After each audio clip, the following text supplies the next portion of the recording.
പ്രിയമുള്ളവരെ, ഏവർക്കും സ്കൂളിംഗ് ബ്ലോഗിൻ്റെ പുതിയൊരു വീഡിയോയിലേക്ക് സ്വാഗതം. LBS BSc nursing and paramedical admission option രജിസ്ട്രേഷനുമായി ബന്ധപ്പെട്ട് പല വിദ്യാർത്ഥികൾക്കുമുള്ള സംശയങ്ങൾക്കുള്ള മറുപടിയാണ് ഈ ഒരു വീഡിയോയിൽ. ആദ്യം, നഴ്സിംഗിനും അതുപോലെ തന്നെ വിവിധ പാരാമെഡിക്കൽ കോഴ്സുകളിലേക്കും ഒരുമിച്ച് ഓപ്ഷൻ നൽകാൻ ഒരു വിദ്യാർത്ഥിക്ക് സാധിക്കുമോ? അതുപോലെ തന്നെ ഇതിലേക്കുള്ള അലോട്ട്മെൻറ്റ് ഒരുമിച്ചാണോ അല്ലെങ്കിൽ സെപ്പറേറ്റ് ആയിട്ടാണോ വരിക? അതുപോലെ ഒരു വിദ്യാർത്ഥിക്ക് എത്ര ഓപ്ഷൻ വീതം നൽകാൻ വേണ്ടി സാധിക്കും? കൂടാതെ ഒരു കോഴ്സിൽ ജോയിൻ ചെയ്താൽ മറ്റൊരു കോഴ്സിലേക്ക് ട്രാൻസ്ഫർ മാറ്റം ലഭിക്കുമോ എന്നുള്ളതും പല വിദ്യാർത്ഥികൾക്കുമുള്ള സംശയമാണ്.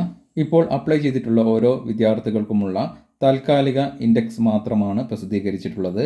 എന്നാൽ ഇപ്പോൾ വെബ്സൈറ്റിൽ നോട്ടിഫൈ ചെയ്തിരിക്കുന്നത് ഉടൻ തന്നെ ഫൈനൽ ഇൻഡെക്സ് മാർക്കും അതുപോലെ തന്നെ റാങ്ക് ലിസ്റ്റും താൽക്കാലിക റാങ്ക് ലിസ്റ്റും പ്രസിദ്ധീകരിക്കുമെന്നാണ്.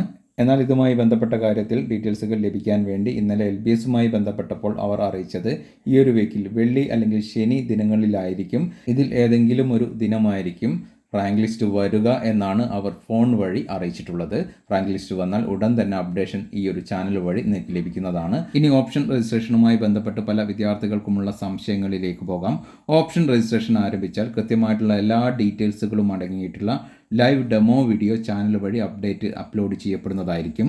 പലർക്കും അറിയേണ്ട ഒരു കാര്യം, നഴ്സിംഗിനും അതുപോലെ തന്നെ പാരാമെഡിക്കൽ കോഴ്സുകളിലേക്കും ഒരുമിച്ച് ഓപ്ഷൻ നൽകാനുള്ള സൗകര്യമാണോ വരിക, അതല്ലെങ്കിൽ നഴ്സിംഗിനും പാരാമെഡിക്കലിനും സെപ്പറേറ്റ് ദിനങ്ങളിലായിരിക്കുമോ ഓപ്ഷൻ നൽകാനുള്ള അവസരം ലഭിക്കുക എന്നുള്ളതാണ്. ഈ ഒരു കാര്യം തീരുമാനിക്കപ്പെടുക LBSൻ്റെ വെബ്സൈറ്റിൽ ആദ്യം ഏതൊക്കെ കോഴ്സുകളുടെ ഏതൊക്കെ കോളേജുകളുടെ ലിസ്റ്റാണ്, അപ്രൂവ്ഡ് ലിസ്റ്റാണ് വരുന്നത്, അതിനനുസരിച്ചാണ് വിദ്യാർത്ഥികൾക്ക് ഓപ്ഷൻ നൽകാൻ അവസരം ലഭിക്കുക.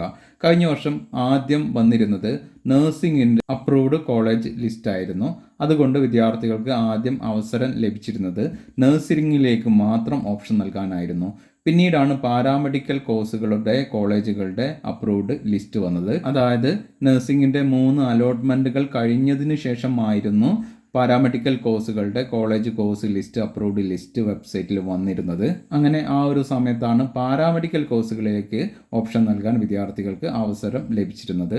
നഴ്സിംഗിൽ അപ്പോൾ അഡ്മിഷൻ ജോയിൻ ചെയ്തിരുന്ന വിദ്യാർത്ഥികൾക്കും പാരാമെഡിക്കൽ കോഴ്സുകളിലേക്ക് ഓപ്ഷൻ നൽകാൻ അവസരം നൽകിയിരുന്നു. LBS വഴി അഡ്മിഷൻ നടത്തുന്ന 140ഓളം കോളേജുകളുണ്ട്. ഈ കോളേജുകളുടെ എല്ലാം അപ്രൂവ്ഡ് ലിസ്റ്റ് ഒരുമിച്ച് സാധാരണ വർഷങ്ങളിലൊന്നും വരാറില്ല. ഒരു കോളേജിൻ്റെ പേര് അപ്രൂവ്ഡ് ലിസ്റ്റിൽ വന്നാൽ മാത്രമേ വിദ്യാർത്ഥികൾക്ക് അതിലേക്ക് ഓപ്ഷൻ നൽകാൻ അവസരം ലഭിക്കുകയുള്ളൂ. പാരാമെഡിക്കൽ കോഴ്സുകളുടെ അപ്രൂവ്ഡ് ലിസ്റ്റ് വന്നപ്പോൾ അതിലേക്ക് മാത്രമായിരുന്നില്ല വിദ്യാർത്ഥികൾക്ക് ഓപ്ഷൻ നൽകാൻ അവസരം നൽകിയിരുന്നത്. പല കോളേജുകളിലും നേഴ്സിംഗിൻ്റെ വേക്കൻസിയും ഉണ്ടായിരുന്നു. അതിലേക്കും വിദ്യാർത്ഥികൾക്ക് ഓപ്ഷൻ നൽകി അഡ്മിഷന് വേണ്ടി, അലോട്ട്മെൻറ്റിന് വേണ്ടി അവസരം നൽകിയിരുന്നു. ഇനി പലരുടെയും സംശയം, അലോട്ട്മെൻറ്റ് നഴ്സിംഗിനും അതുപോലെ തന്നെ പാരാമെഡിക്കൽ കോഴ്സുകളിലേക്കും ഒരുമിച്ചാണോ വരിക? ഇത് ഒരുമിച്ച് വരിക, രണ്ടിലേക്കും ഓപ്ഷൻ നൽകാൻ നിങ്ങൾക്ക് അവസരം നൽകിയിട്ടുണ്ടെങ്കിൽ, ലഭിച്ചിട്ടുണ്ടെങ്കിൽ ഒരുമിച്ച് വരും. ഇനി അതല്ല, നഴ്സിംഗിലേക്ക് മാത്രമാണ് ഓപ്ഷൻ നൽകാൻ നിങ്ങൾക്ക് അവസരം ലഭിക്കുന്നത് എങ്കിൽ അതിലേക്ക് മാത്രമാണ്, നഴ്സിംഗിൽ മാത്രമായിരിക്കും അലോട്ട്മെൻറ്റ് വരിക. ഇനി ഒരാൾക്ക് എത്ര ഓപ്ഷൻ നൽകാൻ, ഒരു വിദ്യാർത്ഥിക്ക് താല്പര്യമുള്ള അത്രയും ഓപ്ഷനുകൾ നൽകാൻ വേണ്ടി സാധിക്കുന്നതാണ്. നൽകുന്ന ഓപ്ഷൻ്റെ എണ്ണത്തിൽ പരിധിയില്ല. ഇനി അവസാനമായി കോഴ്സ് മാറ്റം, ട്രാൻസ്ഫർ ഉണ്ടോ എന്നുള്ളതാണ്. സാധാരണ +1 നടക്കുന്നത് പോലെ ട്രാൻസ്ഫർ അലോട്ട്മെൻ്റ് ഒന്നും ഇതിലില്ല. പക്ഷേ ഏതെങ്കിലും കോഴ്സിൽ ജോയിൻ ചെയ്ത, ഏതെങ്കിലും കോളേജിൽ ജോയിൻ ചെയ്ത വിദ്യാർത്ഥികൾക്ക് പിന്നീട് വരുന്ന സ്പെഷ്യൽ അലോട്ട്മെൻറ്റിൽ ഓപ്ഷൻ നൽകി അതിൽ മറ്റൊരു കോളേജിലേക്കോ കോഴ്സിലേക്കോ ലഭിക്കുകയാണ് എങ്കിൽ ആദ്യം അഡ്മിഷൻ എടുത്ത കോളേജിൽ നിന്ന് രണ്ടാമത്തെ കോളേജിലേക്ക് മാറി ജോയിൻ ചെയ്യാൻ വേണ്ടി സാധിക്കുന്നതാണ്. അഡ്മിഷൻ്റെ അലോട്ട്മെൻറ്റിൻ്റെ വിവിധ ഘട്ടങ്ങളിൽ ഇത്തരത്തിലുള്ള വിവിധ സംശയങ്ങളുമായി ബന്ധപ്പെട്ട കൃത്യമായിട്ടുള്ള ഡീറ്റെയിൽസുകളും അപ്ഡേഷനുകളും ഈ ഒരു ചാനൽ വഴി ലഭിക്കുന്നതായിരിക്കും. ചാനൽ വീഡിയോസ് നിങ്ങൾക്ക് ഉപകരിക്കുന്നുണ്ട് എങ്കിൽ ഒന്ന് സപ്പോർട്ട് ചെയ്യണമെന്ന് അഭ്യർത്ഥിച്ചുകൊണ്ട് നിർത്തുന്നു. ഇവർക്കും നന്ദി, നമസ്കാരം.